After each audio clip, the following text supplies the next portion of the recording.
সমানে এসে মানুষে বলে কি হুজুর বলছে, হুজুর বলছে। কোথায় বলছে? ফেসবুকে বলছে, ইউটিউবে বলছে, অমুক কেন তমুক কেন হুজুর বলছে।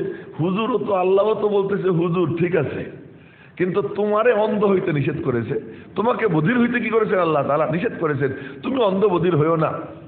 হেরার আলো বাংলাদেশ, বিশুদ্ধ ধর্ম প্রচারে অপ্রতিরোধ্য।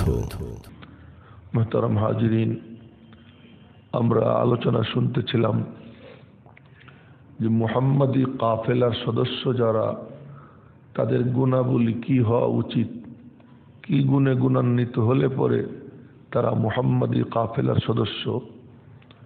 তো এই গুণগুলোর আলোচনা চলতেছিল। যার 1 নম্বর, তারা ভদ্র। আল্লাযীনা ইয়ামশুনা আলাল আরদি হাওনা, তারা ভদ্র, নম্র, দাম্ভিক না। তাদের চলাচলে ভদ্রতার বহিঃপ্রকাশ ঘটবে। জমিনে কদম যখন রাখবে, সে কদম রাখার ক্ষেত্রেও তার ভদ্রতা, তার বিনয়, তার নম্রতা এটা পরিলক্ষিত হবে। আর যখন মানুষের সাথে কথোপকথন হয়, এক্ষেত্রে সে কেবলমাত্র ক্ষমাই করবে, এবং সে উপযাচক হয়ে তো ঝগড়া করবেই না।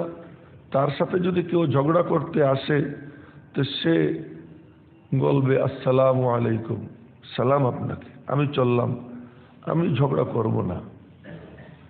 এবং 3 নম্বর, সে ব্যক্তি রাত্রি কাটাবে আল্লাযীনা ইয়াবিতুনা লিরাব্বিহিম সুজদাও ওয়া কিয়ামা। তার রাত্রি যাপনের মধ্যে এই গুণ দেখা দিবে যে সে কখনো সিজদায় আসে, কখনো সে কিয়ামে আসে, কখনো সে রুকুতে আসে, এইটা তার মাঝে দেখা দিবে। আকায়ে নামদার তাজদার মদিনা জনাব মুহাম্মদুর রাসূলুল্লাহ সাল্লাল্লাহু আলাইহি ওয়াসাল্লাম, তিনি সাহাবায়ে কেরামের বাড়ি বাড়ি ঘুরে ঘুরে দেখতেন যে রাতের বেলায় কে কি করে। হযরত সিদ্দিক আকবর আবু বকর রাদিয়াল্লাহু আনহুর ঘরের পাশে গিয়ে দাঁড়ায় রয়েছেন।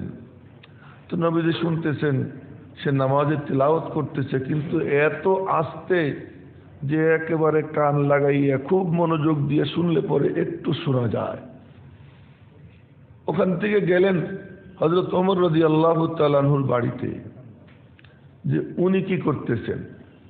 এবার গিয়ে শুনতে পান দূর থেকেই শোনা যাইতেছে চিৎকার, মনে হয় যেন আসমান জমিন কেঁপে উঠতেছে তার তিলাওয়াতের আওয়াজে।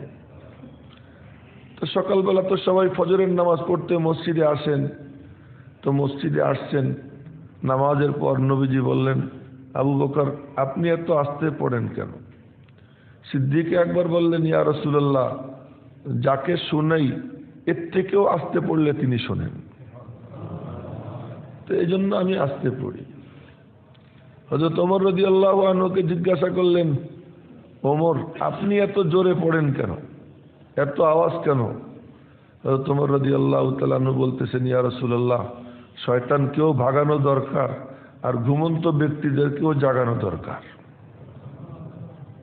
মানে এক একজনের এক এক যুক্তি। হযরত ওমর রাদিয়াল্লাহু আনহু বলতেছেন যে যারা ঘুমন্ত তারা যেন জেগে যায়, শয়তান যেন ভেগে যায়, এজন্য আমি জোরে জোরে পড়ি। তো নবীজি সংশোধনী দিলেন, বললেন, ওমর আপনি একটু আস্তে পড়বেন। আবু বকরকে বললেন, আবু বকর আপনি একটু জোরে পড়েন। শুনানোর মাকসাদ হলো যে সাহাবায়ে কেরামের রাত্রি কেমন কাটতো নবীজি পরিদর্শন করতেন। কোনো এক সফরে গেছেন, সেই সফরে সাহাবায়ে কেরামকে বিভিন্ন জায়গায় যারা আপন আপন গোত্রের লোকজন তাঁবু টানাইয়া তারা অবস্থান করতেছেন। সকালবেলা নবীজি বলতেছেন, ইন্নী লা আরিফু মানজিলাতা রুফাকাতিল আশআরিয়িন, যে আমি রাতের বেলায় বুঝতে পারি আমার আশআরি গোত্রের বন্ধুরা, বলতেছে আমার আশআরি গোত্রের বন্ধুরা তারা কোথায় অবস্থান করে, এইটা আমি রাতের বেলায় জানতে পারি। কি দিয়ে জানতে পারি জানো? কি দিয়া? তাদের কোরআনে কারিমের তেলাওয়াতের আওয়াজ দিয়া। তারা তেলাওয়াত করতেছে, তাদের আওয়াজ আমার কাছে পরিচিত, তো আমি বুঝতে পারি দিনের বেলায় আমি জানি না তাদের অবস্থান কোথায়, কিন্তু রাতের বেলায় তাদের কেরাত শুনে, তিলাওয়াত শুনে আমি বুঝতে পারি তারা কোথায় অবস্থান করতেছে। তো আল্লাযীনা ইয়াবিতুনা লিরাব্বিহিম সুজদাও ওয়া কিয়ামা 3 নম্বর।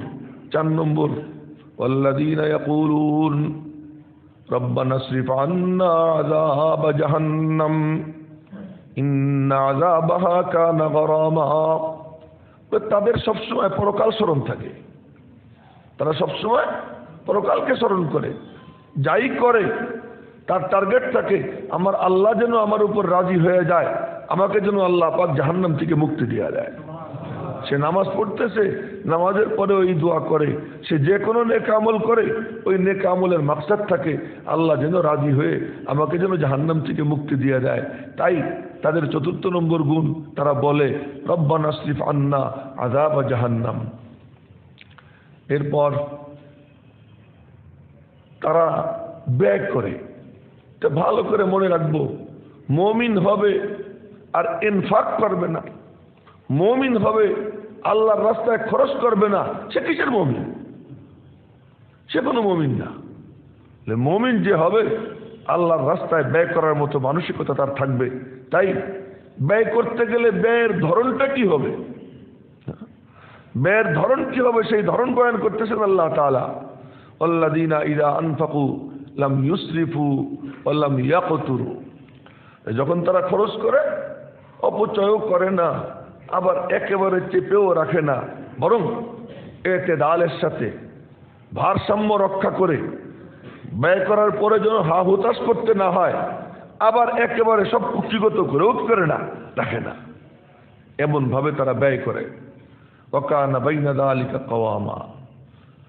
5 নম্বর ওয়াল্লাযীনা লা ইয়াদউনা মা'আল্লাহি ইলাহান আখার ولا يقتلون النفس التي حرم الله إلا بالحق ولا يزنون। 5, 6, 7 তিনটা গুণ এক আয়াতের মধ্যে। যারা শিরক করে না, দেখেন এটা হলো একটা মানুষ, তার হাত কাটা গেছে, আল্লাহ না করুক, এক হাত কাটা গেছে, জিন্দা, চিকিৎসা করবে, জিন্দা থাকবে। 2 হাত কাটা গেছে, জিন্দা। অনেকে দেখা যায় 4 হাত পা কাটা, এরপরেও কি জিন্দা। শরীরে বহু অঙ্গ তার নষ্ট, কিন্তু লোকটা কি জিন্দা। কিন্তু একটা লোক দেখাই দিয়েন তো আপনারা সারা দুনিয়ায়, যে গলাটা কাটা গেছে, মাথা কাটা গেছে, আর এরপরে সে জিন্দা, এমন পৃথিবীতে কোনো নজির আছে? কোনো নজির নেই। ঠিক তেমনি ভাবে এক লোক নামাজ পড়ে না, রোজা রাখে না, হজ করে না, যাকাত দেয় না, তার অঙ্গ কাটা। এই অঙ্গ কাটা, এই অঙ্গহীন, কিন্তু তবুও লোকটা মুমিন, তবুও লোকটাকে মুমিন। কিন্তু যখনই নামাজের স্তূপ তার আছে, রোজার স্তূপ তার আছে, বছরে বছরে হজ করে, যাকাত দেয়, আরো কত নেক আমল করে, কিন্তু বেশি না, সামান্য একটু খালি বাবার কাছে মান্যত পায়, বাবার দরবারে গিয়ে মাথা ঝুঁকায়। এই যে তার এতটুকু, এই সমস্ত অঙ্গ প্রত্যঙ্গ বেকার, ওইটা মরা, ওইটা কাফের, সে মুশরিক।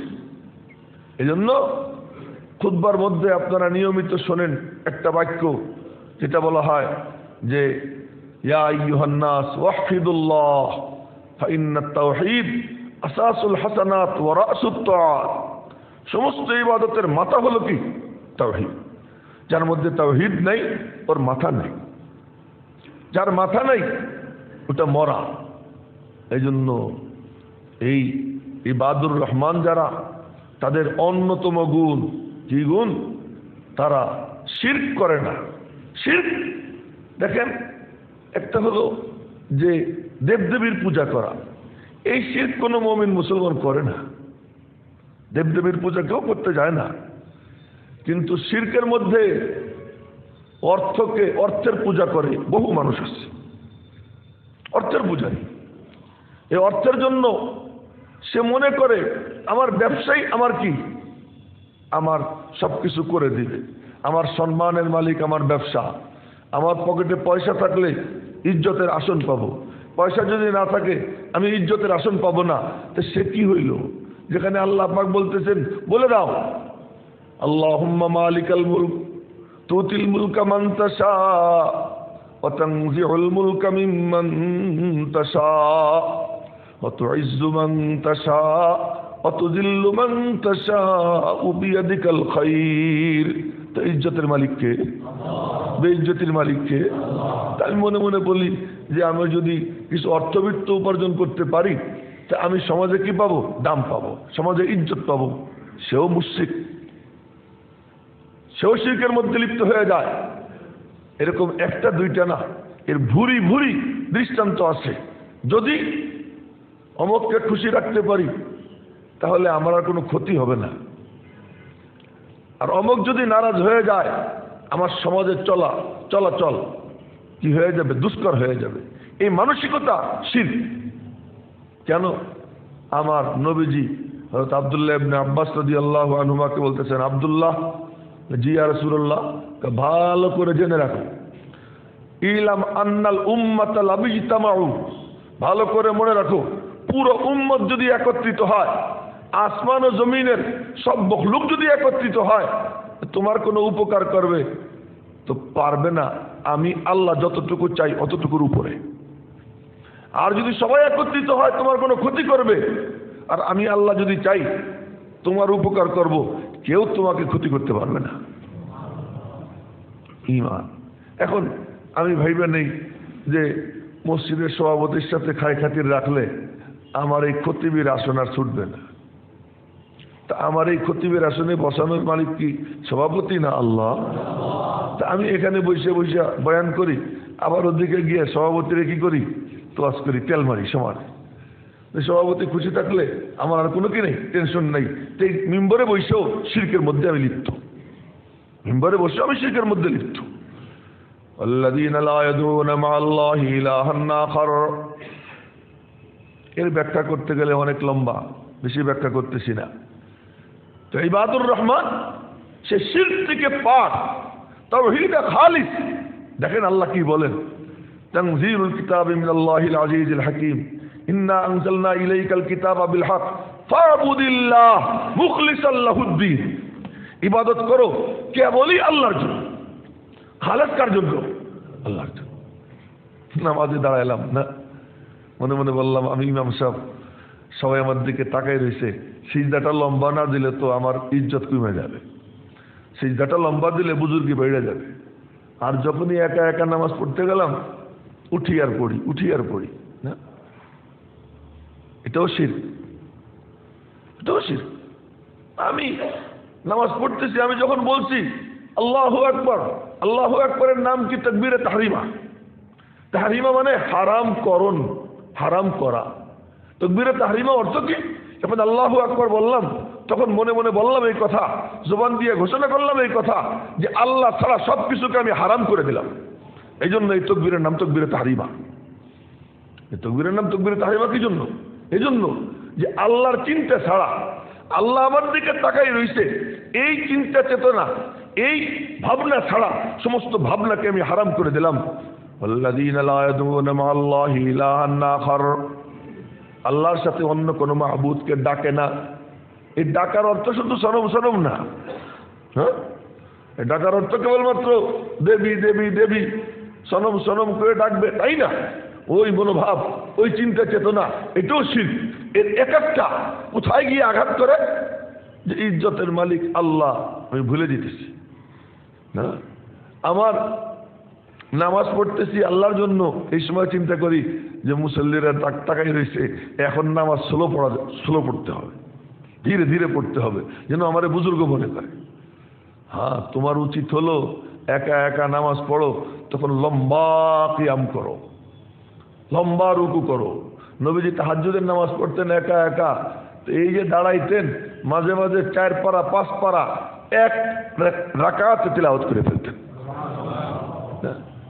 আর এদিকে ইমামতে যখন দাঁড়াইতেন, ইমামতে দাঁড়াইলে কেরাত শুরু করছেন, হঠাৎ করে তাড়াতাড়ি করে রুকুতে চলে গেছেন, সালাম ফিরে বলতেছেন একটু লম্বা করতে চাইছিলাম কিন্তু ওইদিকে মহিলাদের বাচ্চাদের কান্নার আওয়াজ কানে আসলো, এই জন্য আমি কেরাত সংক্ষেপ করে দিয়েছি। তো ইমামতে দাঁড়াইয়া তিনি সংক্ষেপ করেন, কিন্তু একা একা দাঁড়াইয়া নামাজ পড়েন। তো আম্মাজান আয়েশা সিদ্দিকা রাদিয়াল্লাহু তাআলা আনহা বলেন যে নবীজি যখন দাঁড়ান তো মনে মনে ভাবতাম কি রুকুতে কি যাবেন না। আমি ঘুমাই পড়ি, আবার জাগি, আবার ঘুমাই, আবার জাগি, দেখি নবীজি দাঁড়াইয়েই আছেন। বলে এরপর যখন রুকুতে গেলেন আওয়াজ পাইলাম, চোখ খুললাম, দেখলাম রুকুতে পড়ছেন। তো রুকু তো আসেন তো আসেনি, তাকাই রয়েছি, আবার ঘুম এসে যায়। ঘুম ভাঙ্গার পরে দেখি নবীজি রুকুতে আছেন, আবার ঘুমাই পড়ি, আবার ঘুম ভাঙ্গে, লম্বা টাইম পরে রুকুর থেকে মাথা উঠে। রুকু তো গেল, রুকুর পরে সিজদায় যখন যাইতেন এখন তো দেখি আর ওঠেন না। বয়স কম ছিল। আম্মাজান আয়েশা সিদ্দিকা বলেন আমার ভয় হইতো নবীজি ইন্তেকাল করছেন, সিজদার মধ্যে ইন্তেকাল করছে। আমি তখন কি করতাম, জানতে চেষ্টা করতাম জিন্দা আছেন না ইন্তেকাল করছেন। আঙ্গুলের মধ্যে চিমটি দিতাম নবীজির, চিমটি কাটার পরে বুঝতাম যে না নবীজি এখনো জিন্দা আছে। আর ওই যে আম্মা যে চিমটি দিতেছেন নবীজি বুঝতেও পারতেন না, মা যে চিমটি দিচ্ছে এটা নবীজি বুঝতেও পারতেন না। তো কি ব্যাপার, নামাজে তুমি দাঁড়াও, বিসমিল্লাহি আল্লাহ আল্লাহু আকবার তাকবীরে তাহরিমা যে তুমি বলতেছো, তোমার মনন চিন্তা চেতনার মধ্যে যে একমাত্র আল্লাহর ভাবনা ভাববো, আর কোনো ভাবনা ভাববো না, সব আমি কি করে দিলাম, ডিলিট করে দিলাম, আউট করে দিলাম, হারাম করে দিলাম, এক আল্লাহ ছাড়া। আল্লাহু আকবার। আল্লাযীনা লা ইয়াদউনা মা আল্লাহি ইলাহান আখার, যারা শিরক থেকে পাক হবে, শিরকের ধারে কাছেও যাবে না। এরপর 6 নম্বর, ওয়ালা ইয়াকতুলুনান নাফসাল্লাতী হারামাল্লাহু ইল্লা বিল হক, এবং অন্যায়ভাবে কাউকে খুন করবে না। আঘাত করা মুমিনের বৈশিষ্ট্য না। মুমিন অন্যায়ভাবে কাউকে আঘাত করে না, মুমিন জালেম হয় না, মুমিন মজলুম হয়। খুব ভালো করে লক্ষ্য করব, ইসলামের ইতিহাস মজলুম হওয়ার ইতিহাস, ইসলামের ইতিহাস জালেম হওয়ার কোনো ইতিহাস নাই। ইসলাম সবসময় মজলুম হয়েছে, নবীজি মজলুম হয়েছেন, সাহাবা একরাম মজলুম হয়েছেন, বুজুর্গানে দিন মজলুম হয়েছেন, আঘাত খাইছেন, পাল্টা আঘাত করেন নাই, ইন্তেকাম নেন নাই, বদলা নেন নাই। তো মুমিনের বৈশিষ্ট্য হবে, আমার নবীজি সারা জিন্দেগিতে একজন মানুষ যুদ্ধ করছেন কতগুলো না, সশস্ত্র যুদ্ধ করছেন নিজে, কিন্তু কাউকে নিজে হাতে মারেন নাই, কাউকে নিজে হাতে মারেন নাই। একবার একজনের ব্যাপারে হযরত ওমর রাদিয়াল্লাহু আনহু বললেন, ইয়া রাসূলুল্লাহ এটারে আপনিই মারেন। নবীজি তরবারি ওমরের হাতে দিয়ে বললেন, না তুমি মারো। ইয়া রাসূলুল্লাহ দেখে মনটা খুশি করতাম যে আপনার সাথে এত গুস্তাখি করছে আর আপনার তরবারিতেই তার জীবনটা নিঃশেষ হইল, এই দৃশ্য দেখলে মনে একটু শান্তি পাইতাম।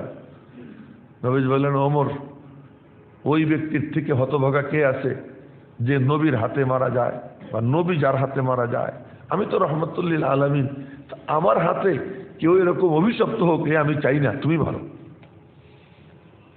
জীবনে এই এত 23 বছরের জিন্দেগিতে এত সংঘাতের মাঝেও কাউকে নবীজি আঘাত করেন, কাউকে না।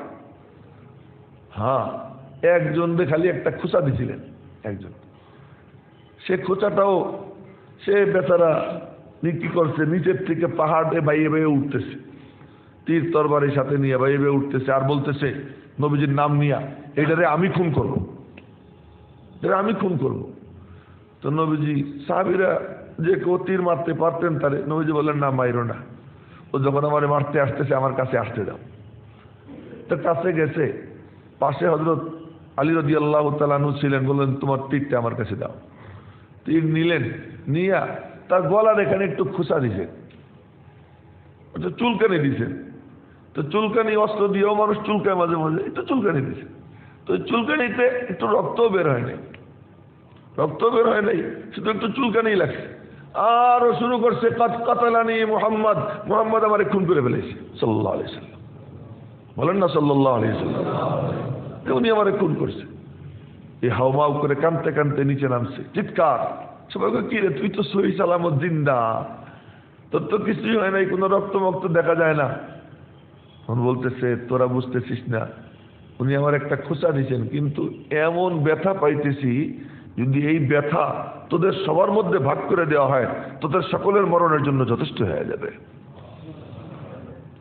এরপরে ওই তড়পাইতে গাধার মতো চিৎকার দিতে দিতে মারা গেছে।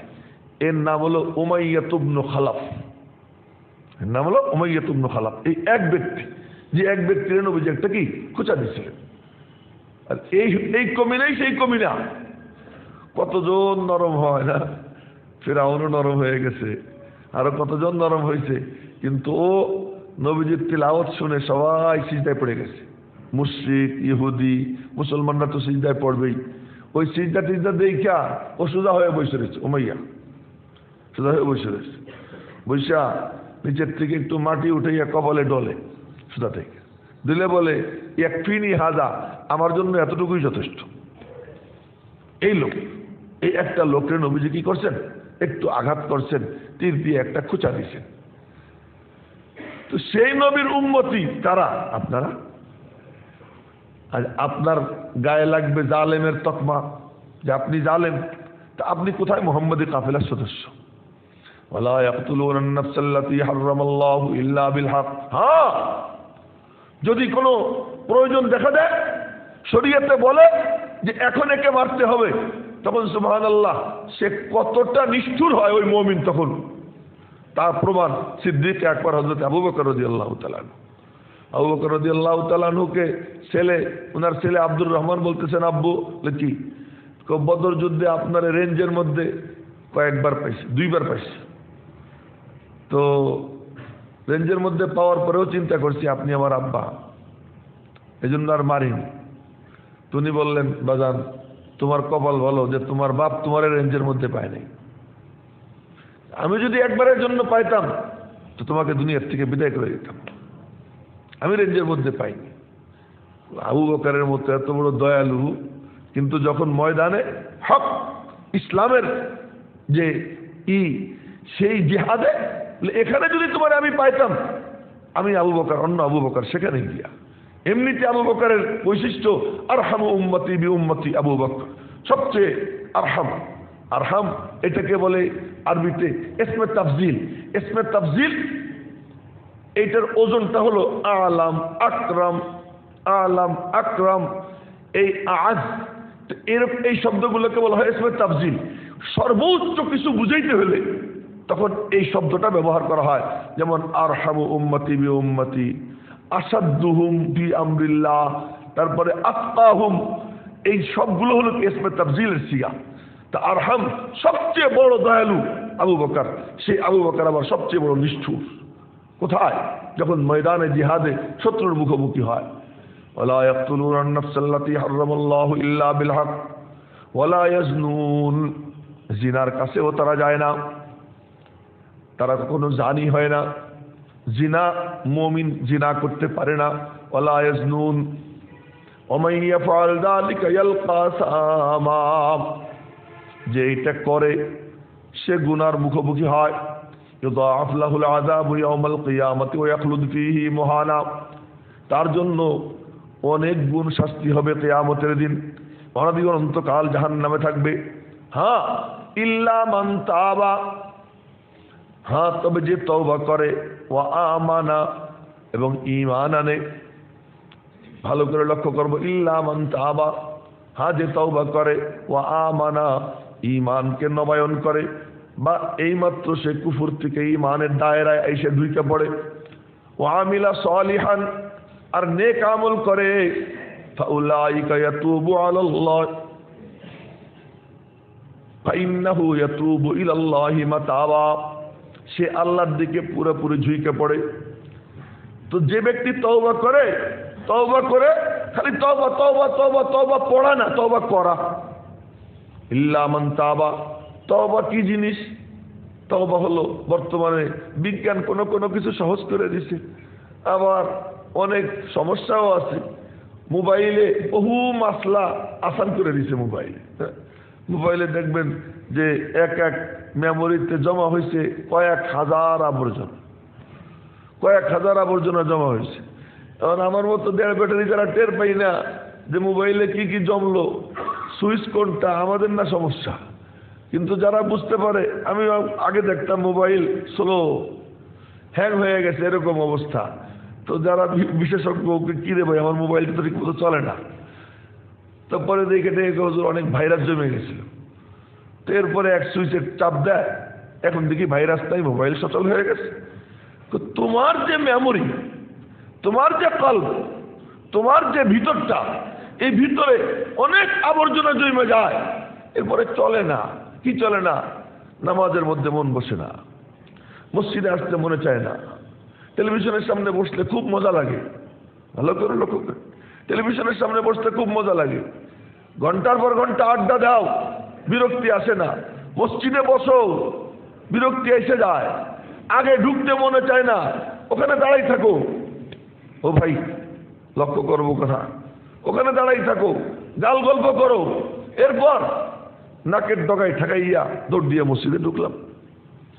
বাস একামত হইতেছে আর হুড়মুড় করে মসজিদে ঢুকতেছে, নামাজ 2 রাকাত শেষ, মনে মনে কইতে থাকে কেরাত কি ওয়ালাসিন না, তাই না? নাই না, কেরাত যদি একটু লম্বা ধরা হইলো তো মনে মনে ইমাম সাহেবের উপর ইশারায় সব চলতে থাকে। এই কোরআন শরীফের ছোট সূরা নাই, হুজুর খালি বড় সূরা পড়ে। আচ্ছা, এরপরে মানে সালাম ফিরানোর জন্য অস্থির, তার তো আত্মাহিয়াতু কম্পিউটারে চলে, আমাকে আত্মাহিয়াতু শেষ হয় না, সে আত্মাহিয়াতু দুরূদ শরীফ দোয়া মাসুরা বুইড়া মাশাআল্লাহ রিল্যাক্স মুডে বসে থাকে, এখন মনে মনে হুজুর রে আচ্ছা মতো ধুলাই দিতে থাকে, হুজুর এখনো সালাম ফিরায় না কেন, এত লম্বা টাইম লাগে নাকি আত্মাহিয়াতু দুরূদ শরীফ দোয়া মাসুরা পড়তে? এই যে ধুলাই দিতেই থাকে, সালামটা ফিরাইতে দেরি, ওই বুজুর্গের মসজিদ থেকে দৌড় দিতে দেরি হয় না। কে কার আগে বাইরে দিতে পারে? নামাজ পড়তেছে, তার দিকেও কোনো দেখা নেই, এর হাঁটুতে পাড়া পড়তেছে, ওর মাথায় ধাক্কা লাগতেছে, লাগুক, আমার কাজ আছে। কোথায় কাজ? মসজিদে ভালো লাগতেছে না, ভালো লাগে কোথায়? এবার বাইরে গিয়ে বন্ধুর সঙ্গে দেখা আর গল্প, সুবহানাল্লাহ কি মজা। এখন 4 স্টলে বসো, কত মজা, চলো একটু ঘুরে আসি আফতাবনগর, বাস এখন আর কোনো সমস্যা নাই। এরা কারা? ওই ভাইরাস জমে গেছে, আবর্জনা জমে গেছে। এই আবর্জনা জমার কারণে এখন নামাজ ভালো লাগে না, মসজিদ ভালো লাগে না, তিলাওয়াত ভালো লাগে না, জিকির ভালো লাগে না, মসজিদে একটু বসে থাকতে ভালো লাগে না, ভিতরটা কি অস্থির। এখন কি করবা তুমি? তো ভাইরাস ডিলিট করতে হবে, হ্যাঁ, ভাইরাস আউট করতে হবে।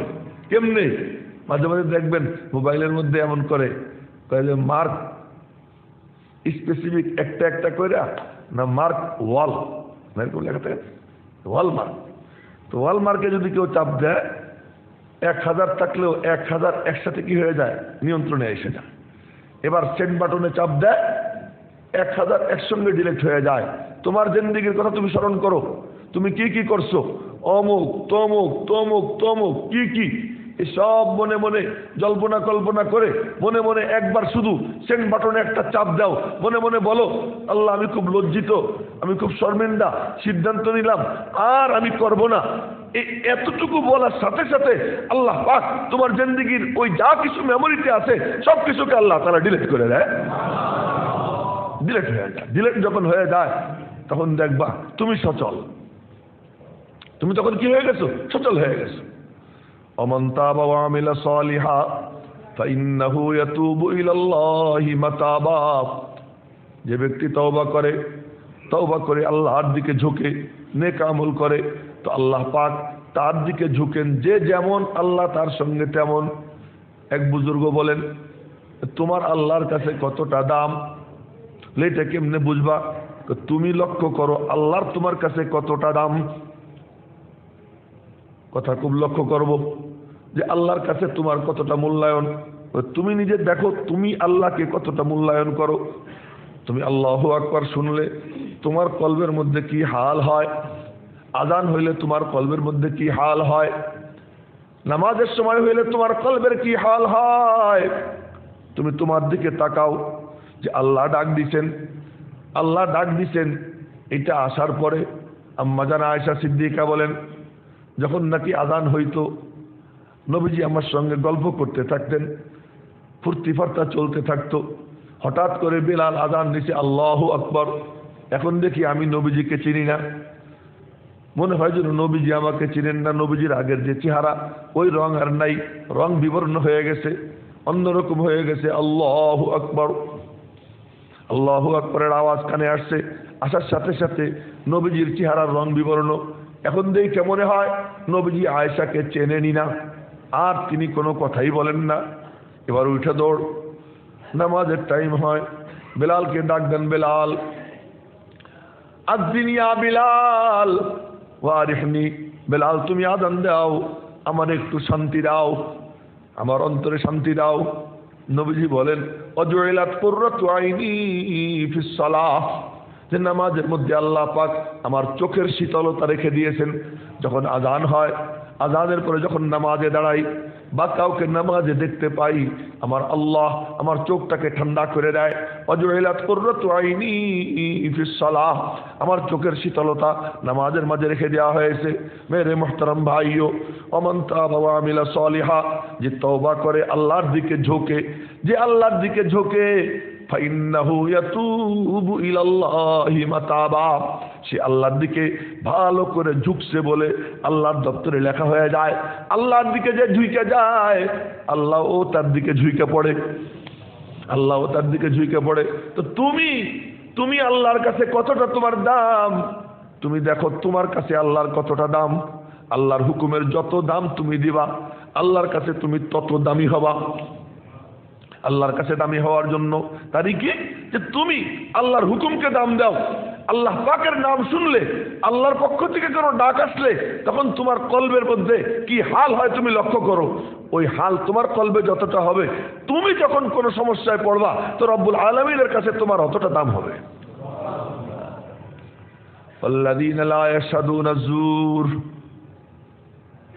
মনে হয় 7 নম্বর না 8 নম্বর না, আচ্ছা পরে গুনে বলবো। আল্লাযীনা লা ইয়াশহাদুনা যুর, মুমিনের আরেক অন্যতম গুণ। মুমিন আর মিথ্যা হইতে পারে না। মুমিন আর মিথ্যা সাক্ষী, লা ইয়াশহাদুনা যুর, মিথ্যা সাক্ষী মুমিন দেয় না। সুবহানাল্লাহ, এখন তো সাক্ষী পালার দরে বিক্রি হয়। যে আদালতে সাক্ষী দিবে, ও ধারে কাছেও ছিল না, ওখানে হলফ করে সাক্ষী দিতে, সব হলফ করে না, হলফ করে, হলফ টলফ করে যাহা বলিব সত্য বলিব, সত্য বলিব, মিথ্যা বলিব না, না বুঝলা টইলা, তারপরে আল্লাহর নামে কসম টসম যা লাগে সব খাইয়া মিথ্যা সাক্ষী দিচ্ছে। আবার উনি কি মুমিন, আল্লাযীনা লা ইয়াশহাদুনা যুর, মুমিন মিথ্যা সাক্ষী দেয় না। মিথ্যা সাক্ষী দেওয়ার জন্য, যদি মিথ্যা সাক্ষী মুমিন না দেয় না, বলেন তো এই আদালতে যত বিচার হয় না, এই আদালতে যখন উপস্থাপন হয়, সাক্ষীরা সাক্ষী দেয়, মিথ্যা সাক্ষী যদি বন্ধ হয়ে যায়, সত্য সাক্ষী যদি দেওয়া হয়, তো বিচারকদের কি সামর্থ্য আছে ন্যায় বিচার না করে অন্যায় বিচার করবে? তোমরা খালি বলো বিচারকদের দোষ, আরে তুমি দোষী। তুমি মামলা করতেছো, তুমি উকিলদের মোটা অঙ্কের টাকা দিয়ে ভাই যে কোনো কায়দায় এইটারে আমি পজিটিভলি নিয়ে আসবে। তুমি নিজে স্বীকার করবা না যে তুমি তার হক নষ্ট করছো, তুমি তার উপরে জুলুম করছো, তুমি স্বীকার করবে না, তুমি গেছো নষ্ট হইয়া, তুমি বরবাদ হয়ে গেছো, তোমার উকিল ভালো হবে কেমনে? তুমি মৃত্যুক, তোমার বিচারপতি কেমনে ন্যায় পরায়ণ হবে, ন্যায় বিচার করবে কেমনে? তোমার সমাজ মিথ্যায় ভরা, তোমার সমাজ জুলুমে ভরা, আর তুমি চাইতেছো তোমার বিচারপতি কি হবে, ন্যায় পরায়ণ হবে, তোমার প্রধানমন্ত্রী ন্যায় পরায়ণ হবে, তোমার প্রেসিডেন্ট ন্যায় পরায়ণ হবে, তোমার মন্ত্রীরা দুর্নীতি মুক্ত হবে। তুমি নিজে তো দুর্নীতিগ্রস্ত, তুমি দুর্নীতিতে আক্রান্ত। সুবহানাল্লাহ। রিক্সায় যাব তো আজকে রিক্সায় কি যাত্রী কম, রিক্সা বেশি, এবারে ভাড়া চাইতেছে কত, এমনি ভাড়া 50 টাকা। তখন আমি বললাম যে না 20 টাকা দিব, তো 20 টাকা দিব। এখন সে দেখে যাত্রী একজন রিক্সা 5 খান, রিক্সা 5 খান, তখন আমি কি করি, জুলুম করি, 20 টাকা 30 টাকায় আমি রিক্সা নেই। আবার রিক্সাওয়ালারা দেখছে যাত্রী 50 জন, রিক্সা 5 খান। এখন বলে এখন কি, বলে এখন দেখো ওই সুদে আসলে উসুল করে নেবে। তুমি ওই দিন 20 টাকা দিয়ে গেছিলে, আজকে সে 120 টাকা নেবে, আজকে 100 টাকা নেবে। রিক্সাওয়ালা জালেম, তুমিও জালেম, যাত্রী জালেম, চালকও কি জালেম। তুমি সুযোগ পেলে জুলুম করো, ও সুযোগ পেলে কি করে জুলুম করে। তুমি সুযোগ পেলে মাশাআল্লাহ আজকে পাইছি পুলিশ, দেই ধুলাই। পুলিশ যেদিন তোমারে পায় সেদিন সেও কি করে ধুলাই দিয়ে।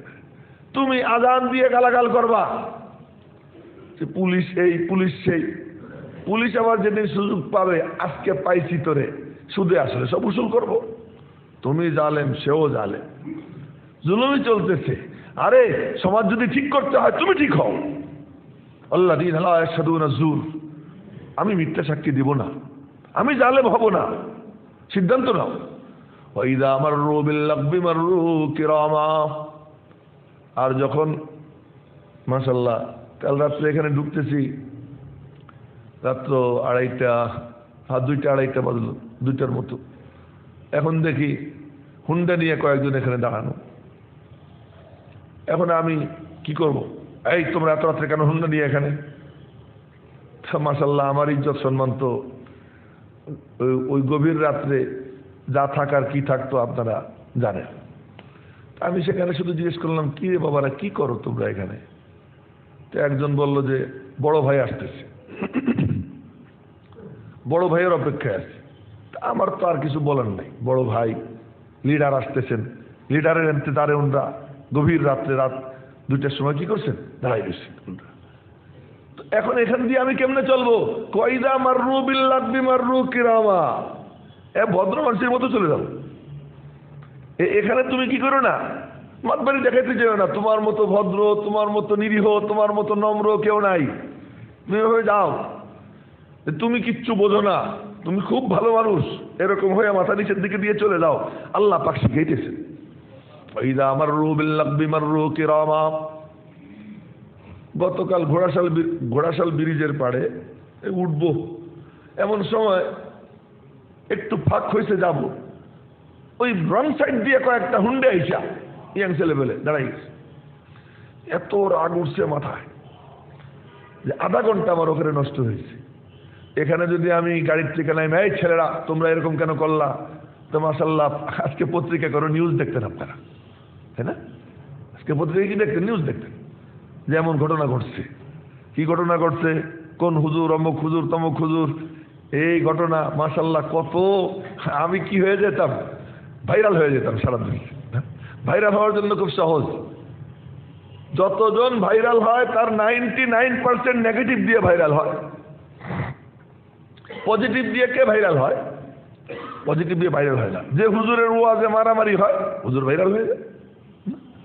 হুজুরের সামনের থেকে মাইক টান দিয়ে নিয়ে গেছে, সুবহানাল্লাহ, ফেসবুক ভরা ওই হুজুর। তো এক লোক বলছিল যে বড় ভাই এইবার গরু দাবড় দিব। গরু দাবড় বোঝেন না আপনারা? বোঝেন না? গ্রামে ওই ভালো গরু কিনে ওই গরুর দৌড় প্রতিযোগিতা হয়। আমাদের গ্রামে বলে এটা দাবড় দেওয়া। দাবড় দেয় তো গরু দৌড়ে, যার গরু চ্যাম্পিয়ন সেও কি চ্যাম্পিয়ন হয়ে যায়, যে আমার গরু কি চ্যাম্পিয়ন হয়েছে। এটা একটা গ্রামগঞ্জে এই প্রথা এখনো আছে। তো এরকম বড় ভাই বলতেছে গরু দাবড় দিব, ছোট ভাইকে থাক, এর কি দরকার খামাখা পয়সা খরচ করে গরু দাবড় দিয়া। কয় না আরে তুই বুঝবি না। তো কয় গরু কিনবি না? কয় ভাই গরু দাবড় দিব, আপনার টেনশন করার দরকার নেই, গরু দাবড় দিব। কেমনে দিবি? তো 2-1 দিন আগে ভাই আজকে রাত্রে গরু চুরি করব। তো গরু চুরি করে এরপরে আপনার নামে এটা দাবড় দেব। আপনার তো খ্যাতি দরকার, তো গরু কিনে আপনি কোনো খ্যাতি পাবেন না, কিন্তু চুরি করে একটা দাবড় দিয়ে দেয়, সারা এলাকায় আপনার কিনে ফেলাবে। এটা কি যে নেগেটিভ কি হওয়া যায়, ভাইরাল হওয়া যায়। কিন্তু আল্লাহ পাক বলতেছেন, হে মুমিন শোন, ওয়াইদা মাররু বিল-লাগবি মাররু কিরামা। ওখানে দেখতেছো তুমি ঝগড়ার আশঙ্কা, ওখানে দেখতেছো তোমার গুতাগুতি হওয়ার আশঙ্কা, তুমি নরম হয়ে যাও, নিচের দিকে তাকাও, তুমি ভদ্র হয়ে যাও। ওয়াইদা মাররু বিল-লাগবি মাররু কিরামা, ভদ্রতার সাথে ওই জায়গা তুমি পার হয়ে যাও। আল্লাহ পাক তালিম দিয়ে দিয়েছেন। তো ওইটা মনে পড়লো, আমিও ভদ্র হয়ে গেলাম, ভদ্র হয়ে গেলাম। কি ব্যাপার? এই ভদ্র হয়েছি, এখন আমার আর কোনো সমস্যা হয় না, একটু সহ্য করতে হয়েছে, ভিতরে খুব কষ্ট হয়েছে, হজম করতে হয়েছে।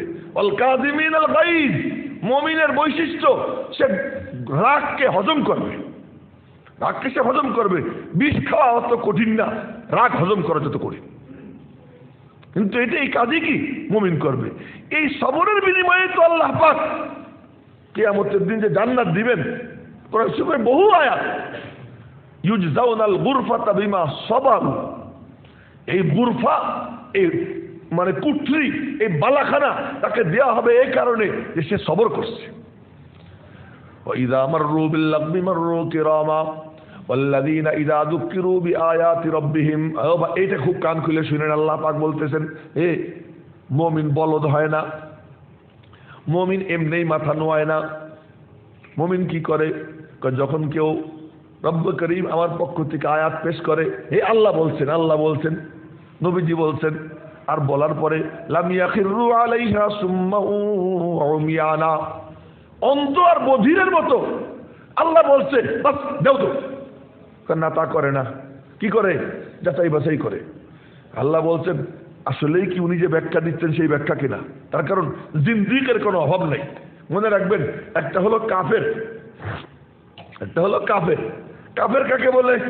যে ভিতর থেকেও আল্লাহরে মানে না, উপরেও আল্লাহরে কি মানে না, এ হলো কাফের। এরে বলে কুফরে ইনকার। আর একটা হলো কুফরে জুহুদ, যে মানে অস্বীকার করতেছে কিন্তু ভিতরে ভিতরে স্বীকার করতেছে। যেমন আবু তালেব, না না আবু তালেব না, আবু তালেব অন্যটা। যেমন আপনার ইহুদিরা, ইহুদিরা নবীজিরা চিনতো, জানতো, সব ঠিক আছে, কিন্তু কি করে নাই? মানে নাই। একে বলে কুফরে জুহুদ। আর একদিন ব্যাখ্যা করব। আর একটা হলো কুফরে আইনাদ। কুফরে আইনাদ, কুফরে আইনাদ হলো সব মানতেছি, ভিতর থেকেও মানছে, উপর দিয়েও মানছে, কিন্তু মাইনা নিতে সমস্যা। ভিতরে বিশ্বাস আছে, জুবান দিয়েও বলতেছে, কিন্তু আনুগত্য স্বীকার করতেছে না। এটাকে বলে কুফরে আইনাদ, যেমন আবু তালেব। আর একটা হলো ভিতর থেকেও মানছে, উপর থেকেও মানছে, কিন্তু যখন ব্যাখ্যা করে নিজের মত মতো ব্যাখ্যা করে। সে ভিতরেও তার ঈমান আছে, জুবানেও তার কি আছে? বিশ্বাসের কথা সে বলতেছে, কিন্তু ব্যাখ্যা করতে গেলে ওই ব্যাখ্যা করে সে তার মন গড়া। একে বলে জিন্দিক। এটা মনে রাখবে। এরকম বড় বড় আলখিল্লাধারী জিন্দিক আছে, বড় বড় পাগড়িধারী জিন্দিক আছে, মিম্বরে বসে বয়ান করতেছে জিন্দিক। নিজের মত মতো কি করতেছে? ব্যাখ্যা করতেছে। নিজের মন গড়া ব্যাখ্যা যে করে, যেই ব্যাখ্যা সাহাবা একরাম থেকে এর মাধ্যমে আসছে, যেই ব্যাখ্যা নবীজি আল্লাহ পাকের পক্ষ থেকে পাইয়া সাহাবীদেরকে বলছেন, ওই ব্যাখ্যার ধার ধারে না, সে মন মতো কি করে? ব্যাখ্যা করে। এই জন্য আল্লাহ পাক সাবধান করে দিয়েছেন যে মুমিনের বৈশিষ্ট্য কি হবে জানো নাকি? যখনই বলবে আল্লাহ বলছেন, যখনই বলবে নবীজি বলছেন, আর হুমড়ি খেয়ে পড়বে, বলে মুমিন এমন হবে না, লাম ইয়াখিরু আলাইহা সুম্মা উমিয়ানা, অন্ধ বধিরের মতো হুমড়ি খেয়ে পড়ে যাবে তা না। সে যাচাই বাছাই করবে, সে জানার চেষ্টা করবে মৌলবীর লিঙ্ক কোথায়, কোন দল করে, কোন রাজনীতি করে, কিসের সাথে জড়িত, এইটা কি সে তার নিজের স্বার্থে বলতেছে, দলের স্বার্থে বলতেছে, না আমাদের কল্যাণের জন্য বলতেছে আল্লাহর দিকে তাকাইয়া। এটা যাচাই বাছাই করে তারপরে সে কি করবে? শুনবে। সমানে এসে মানুষে বলে কি হুজুর বলছে, হুজুর বলছে। কোথায় বলছে? ফেসবুকে বলছে, ইউটিউবে বলছে, অমুক কেন তমুক কেন হুজুর বলছে। হুজুরও তো আল্লাহ তো বলতেছে হুজুর, ঠিক আছে, কিন্তু তোমারে অন্ধ হইতে নিষেধ করেছে, তোমাকে বধির হইতে কি করেছেন? আল্লাহ তাআলা নিষেধ করেছেন। তুমি অন্ধ বধির হইও না।